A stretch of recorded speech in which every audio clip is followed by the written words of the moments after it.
Hello friends, welcome to my YouTube channel. ಇವತ್ತು ನಾವು post matric incentive application ಹಾಕೋದು ಹೇಗಂತ ನೋಡುವ.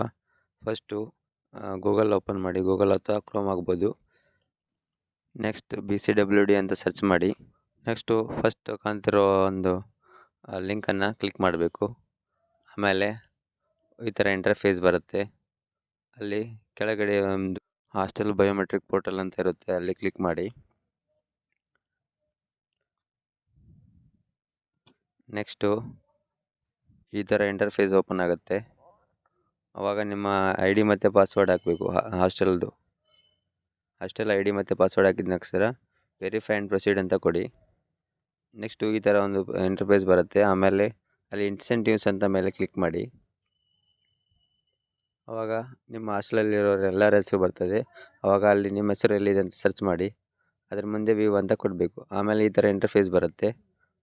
ಇಲ್ಲಿ ನಿಮ್ಮ ಡೀಟೇಲ್ಸ್ ಎಲ್ಲ ಕರೆಕ್ಟಾ ಅಂತ ಚೆಕ್ ಮಾಡಿಕೊಂಡು ನಿಮ್ಮ ಅಡ್ರೆಸ್ ಎಲ್ಲ ಹಾಕಿ, ಮತ್ತು ಬ್ಯಾಂಕ್ ಪಾಸ್ಬುಕ್ ಡೀಟೇಲ್ಸು, IFSC ಕೋಡು ಯಾವ ಬ್ರ್ಯಾಂಚ್ ಅಂತ ಹಾಕಿ, ಮತ್ತು ನಿಮ್ಮ ಕೋರ್ಸ್ ಡೀಟೇಲ್ ಎಲ್ಲ ಹಾಕಿ ಸಬ್ಮಿಟ್ ಮಾಡಿ. ಅದಾದಮೇಲೆ ಅಪ್ಲಿಕೇಶನ್ ಸಬ್ಮಿಟ್ ಆಗುತ್ತೆ. ಸೊ ನೀವು submitted application. Next incentive report ಅಂತ ಅದ್ರ ಮೇಲೆ ಕ್ಲಿಕ್ ಮಾಡಿ, ನಿಮ್ಮ ಹೆಸರು ಮುಂದೆ ಒಂದು ವ್ಯೂ ಅಂತ ಕೊಡಿ. ಆಮೇಲೆ ಅದು ನಿಮ್ಮ ಅಪ್ಲಿಕೇಶನ್ ಫಾರ್ಮ್ ಬರುತ್ತೆ, ಡೌನ್ಲೋಡ್ ಮಾಡಿ. ಡೌನ್ಲೋಡ್ ಮಾಡಿದ್ದನ್ನು PDF ಪ್ರಿಂಟ್ ತೆಗೆದು ಮತ್ತು ಆ ಅಪ್ಲಿಕೇಶನು, ಬ್ಯಾಂಕ್ ಪಾಸ್ಬುಕ್ ಜೆರಾಕ್ಸು, ಮತ್ತು ಹಾಗೆ ನಿಮ್ಮ ಮಾರ್ಕ್ಸ್ ಕಾರ್ಡಿಗೆ ನಿಮ್ಮ ಕಾಲೇಜಿನ ಪ್ರಿನ್ಸಿಪಲ್ನ ಸಿಗ್ನೇಚರ್ ಇರಬೇಕು. ಅದನ್ನು ತಂದು ವಾರ್ಡನಿಗೆ ಸಬ್ಮಿಟ್ ಮಾಡಿ.